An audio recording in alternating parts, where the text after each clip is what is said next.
morning. I'm Mai Rodriguez. Welcome to Pathways to Success, where we turn the spotlight on the heroes of the Philippine economy, our micro, small, and medium enterprises. We follow their inspiring journey and give great insight on what it takes to scale up their business.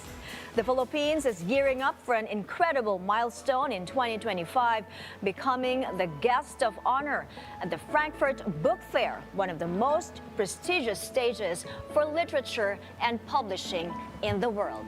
This is more than just a showcase, it's a chance to share the richness of Filipino stories, voices, and creativity with a global audience. Now, what does this mean for our local publishing industry? How do we bridge the gap between local talent and global opportunities? It's a moment to redefine how the world sees Filipino literature and how we see ourselves as storytellers on the global stage. Joining us is Charisse Tugade, Executive Director of the National Book Development Board. We will discuss the trends in local publishing and the Philippines as guest of honor in next year's Frankfurt Book Fair. Hi, Charisse. Welcome to the show. Hi, Mai. Thank you so much for having me today. Exciting years ahead, especially for next year. The Philippines is guest of honor at the Frankfurt Book Fair. That's in October next year, right? So it looks like big things are on the horizon for local publishers. Yes. We're really working on creating systems to ensure that we have a robust ecosystem for our publishing value chain. So quite exciting. Let's talk about you first and the NBDB.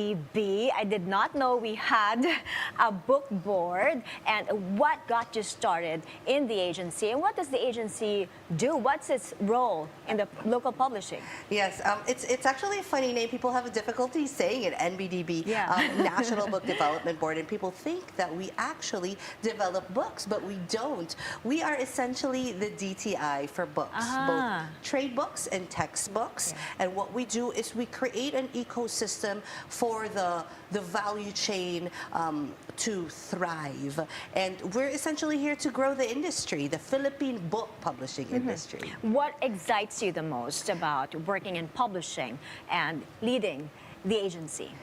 What excites me the most is finding and meeting all of our creatives and our authors. You know, the Philippines, we're brimming with kind of this creative genius, and every day you meet a new author, a new illustrator, and you meet all of these really young publishers now that are just really pushing forward and creating stories that are globally just you know, that are globally, I guess, very exciting. Yeah.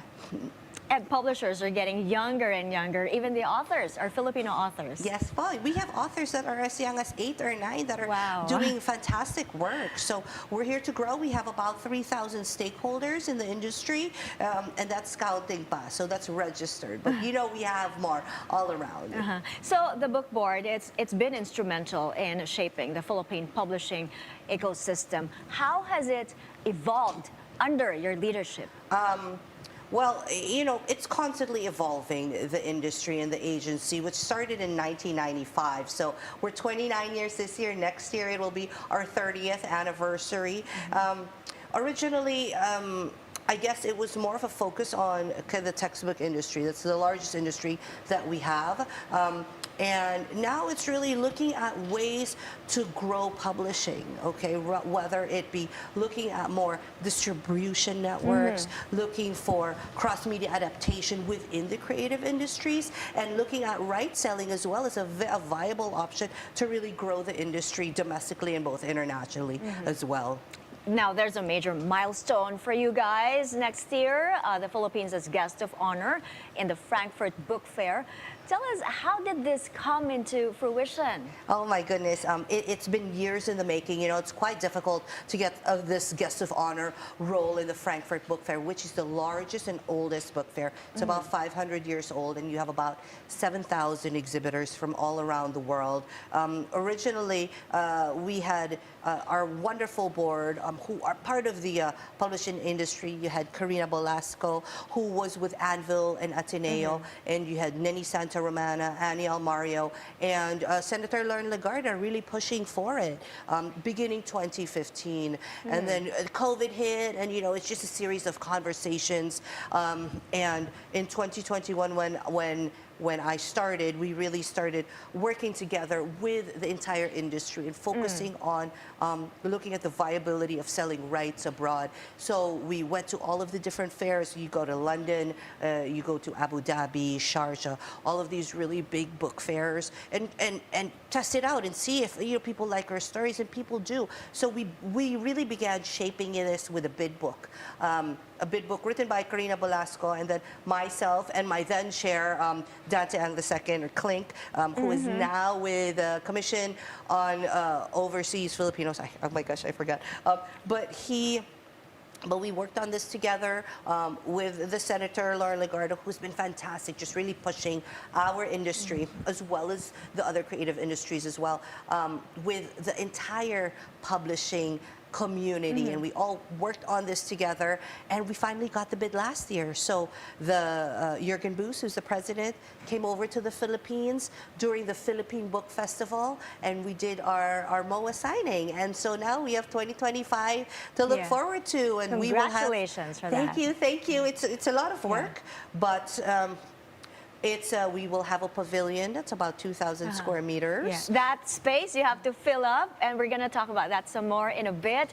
Tell us about the planning. I can imagine planning something like this takes years in the making. Yes. And you have, I hope, you have substantial support, budget from the national government. Just to put things in perspective, the Netherlands got about 5.6 million euros, am I correct, in 2016? So that's how big this is going to be. Tell us, what's the importance of the project? How important is this for the country? It's important because it's the creative industries are aligning.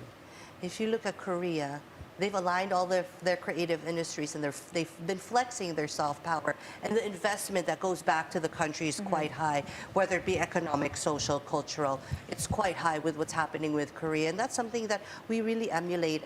And that's what we're trying to do with the book industry. We're really trying to push it forward, flexing our stories, because our stories are so diverse.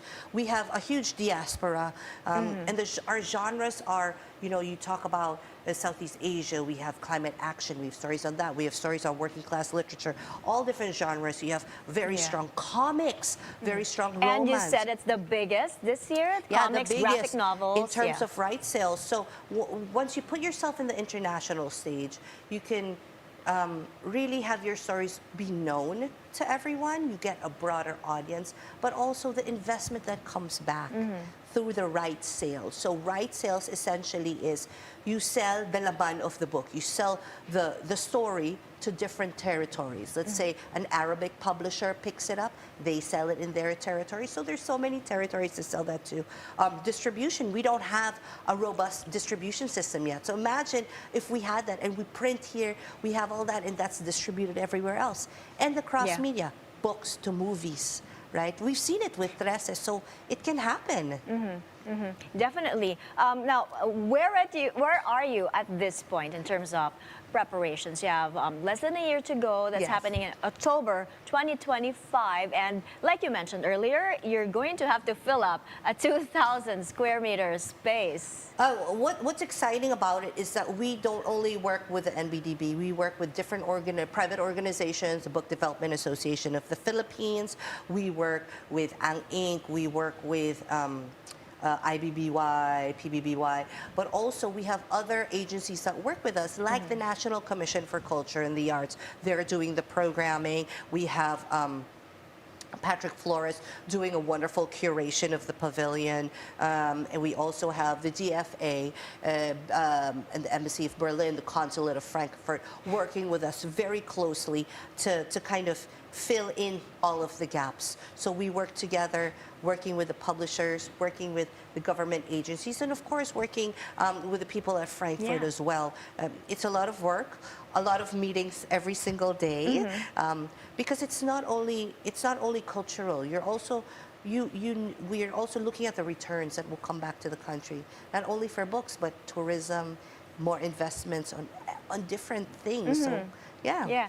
Best of luck to you guys in terms of preparation, and great things to come, I can imagine. And we've just started to explore the Philippines' role as guest of honor at the 2025 Frankfurt Book Fair. More to discuss after this short break. Stay tuned.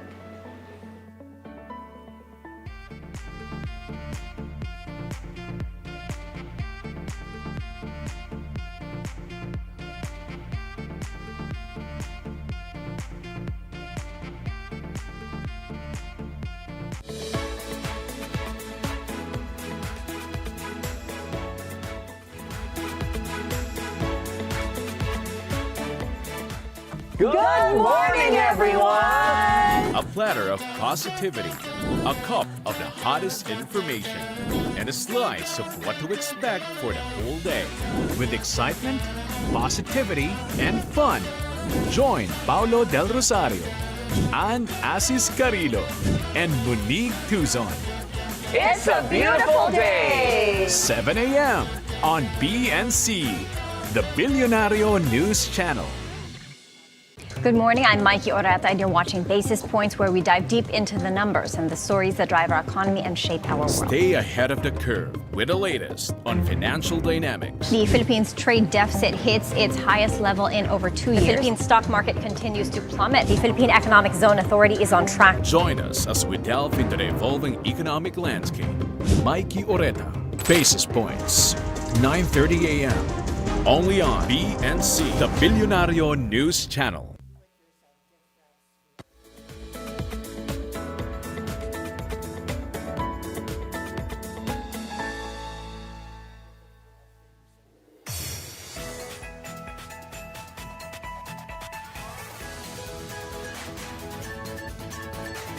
Welcome back to Pathways to Success. We're still with Charisse Tugade, Executive Director of the National Book Development Board. Now, Charisse, looking ahead to Frankfurt Book Fair 2025, that's in October, what opportunities do you see for Filipino authors, entrepreneurs in publishing, and our creatives?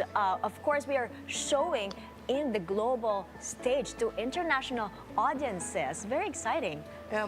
What they can look forward to is more exposure, right?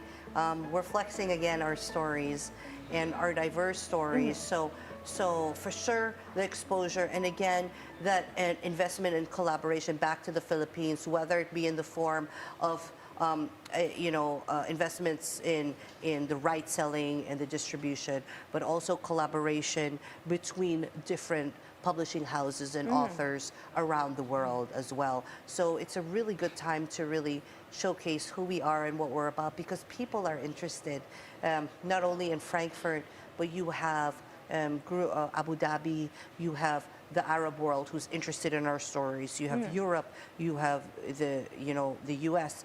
All of these countries are interested in our stories, and we have so much to share. Yeah. Well, can you tell us about the current situation, though? What is it like today in terms of how much exposure we are getting? We're getting globally. So, for example, we had a graphic novel comic book, Alandal, by J. Ignacio. It was picked up in 6 territories, meaning his book is in English and Filipino, and then now they have it in French, in German, in other languages as well. So those are being distributed. We have about, I think, 28 comic rights that were picked up just this year alone. That's impressive. It's quite impressive. And people are interested in our illustration and the way our use of color and the way we draw. It's manga, but it's not manga. Yes. What is it? Yeah. So people are excited by that. They're excited. Because there's so much talent here. There's so much talent, and it's unrealized. People don't know how much talent we have, and we don't document. So we really need to start documenting that. As I told you earlier, we only have 3,000 registered. That's publishers, authors, and illustrators. But There's lots more out there. there's lots. Yeah. There's probably quadruple the amount of authors and illustrators that are out there, and everyone in between. So that's quite exciting. And I know it's growing. And the reason why I know is because there is an increase in the amount of publishers that are publishing. You have we have several new that came out this year, and there now is more access to our own books. Because really, what we want to do is saturate our own market with our own books. That's one of your focus, right? To making books more accessible. Now tell us about your programs that support this. You have the translation subsidy, you have a publication grant. What's this all about? Yeah, so Aklat para sa lahat, right? So as I said earlier, it's about the publishing value chain. We work with the reader, making sure that the readers have cool books that they like to read in the languages that they understand, right? So we have a program called the Book Nook, where we address that issue. That's your flagship program, One of our flagship programs. We work with the Department of Education and our secretary, Sunny Angara, who's been so supportive of this. So the Book Nook, we set up reading centers in indigenous and remote areas, fill it up with all of our books. Mga 1,500. And the book fair is one of the venues for that, the Philippine Book Festival. Oh, yeah. So that's one. The Philippine Book Festival is a venue, is a marketplace where anyone and everyone can purchase Filipino books, because it's quite difficult. So you have to create the market. You have to create a space, whether it's online or offline or in the physical realm. But you know, people like to touch and feel the book. So we set up that marketplace for everyone. Tell us about the impact that these initiatives, kudos to you for these initiatives, by the way. What impact have these made so far? I'll tell you about the economic impact alone, because that's the most tangible, and that's what people like to talk about. Last year, in 2022, sales of 16, the sales of books were at 4 billion. Now, at 2023, last year, sales posted was at 14 billion. Wow. The year before it was at 10 billion. So there is a jump. And the Department of Education has also put money in the purchase of trade books, because they usually buy textbooks. Last year they downloaded 1.2 billion to buy trade books. So you can see that there's that interest, and there is also a jump in what we call the ISBN. This is the International Standard Book Number. So about 4 years ago, it was at 6,000 lang yung new titles, right? But now we're at about 10,500 new titles posted this year. So there is a jump, right? And people are creating, and more people are registering, and there's just more programming for everyone from north to south. Yeah. Now, as guest of honor in Frankfurt, October next year, of course, you're expected to do cultural presentations. How do you envision Filipino culture and literature being showcased to a global audience? We are working with the National Commission for Culture and the Arts with that, and it's going to be not just in Frankfurt, but we will start in March in Leipzig, Germany, and we are activating all around Europe. So you'll see a reflection of the different facets of Philippine culture, language, music, literature, anything and everything that reflects who we are. You'll find it there in Germany, but also we're also activating here as well. So it'll be a global presentation. Of course, partnerships and dialogue are key to such a major endeavor. How are you preparing our publishers, our creatives? It's a lot of preparation, so it's a lot of meetings, and meetings regionally, because we're in Manila, so sometimes it's all Manila centric. So going to the different areas all around the country, to Davao, to Cebu, to Iloilo, and activating the communities that might not really know what NBDB is about, or the Guest of Honor program. So activating those communities, and we have a wonderful we have several committees that are working on this, and we have our Book Institute of the Philippines, where we do training for anything from marketing, copywriting. We have a lot of training on marketing and sales, because people don't really know. They know how to sell their books here, but how do you sell it in a global market, right? Yeah. So it's really preparing the people for that, and engaging in more programming and sending people out. We're sending people out as early as January to different festivals like the Angoulême Comics Festival in France. So getting that kind of international experience is also very good, and we and they can bring that back home. Right? I'm seeing many of the authors we're just showing in the video. The authors I admire, and I'm so much hope for them, for the Frankfurt Book Fair. We have so much more to discuss, but we have to pause for a break. Still to come, we'll dive into the trends and challenges facing the Philippine publishing industry. Stay tuned.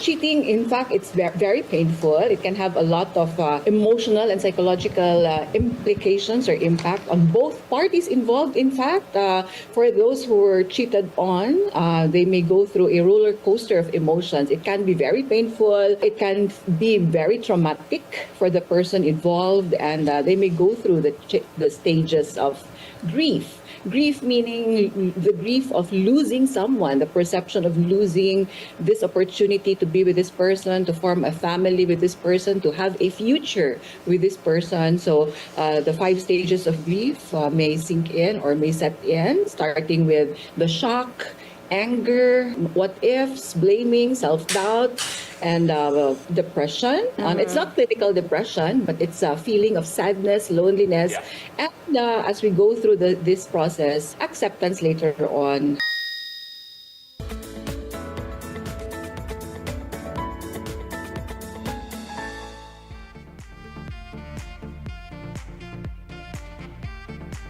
Welcome back to Pathways to Success. We're still with Charisse Tugade, Executive Director of the National Book and Development Board. Now, Charisse, what are your goals for the next 5 years for the publishing industry, especially after Frankfurt? Let's saturate the market. That's what we're here for, right? Saturate the market with Filipino authored books, Filipino published books, especially in the Philippines, of course. Really promote the cross-media collaboration here and abroad, because that is untapped. So yeah, working on that. Yeah, we're seeing a lot of innovation, many opportunities for growth. What are the trends? The trends are, you will see that there is a rise in self-authors, self-published books in the Philippines from very, very young. You'll see these online platforms, but you'll see also more printed material, more online, focus on anything with illustration, graphic novels and whatnot. There also has been a rise in romance. So romance is everyone's favorite. So you'll see more just really quality, international, standard type of romance, new adult work, and of course, we have fiction, nonfiction. It's all growing. What challenges remain? Challenges are just trying to get more funding, trying to get more support, trying to get more spaces that will sell our titles. So if we can get more bookstores to sell, it doesn't have to be a bookstore. It could be anywhere. It could be a grocery. Sell our books. That's what we need. Yeah. Thank you for your insights. Exciting times ahead. Thank you, Charisse, for dropping by. Thank you so much for having me. And that's today's episode as the country prepares for this incredible milestone at the 2025 Frankfurt Book Fair. It's clear that Filipino stories, our authors and publishers are ready to make a global impact. Thanks for joining us on Pathways to Success. Stay tuned for more inspiring conversations only here on BNC, the Bilyonaryo News Channel.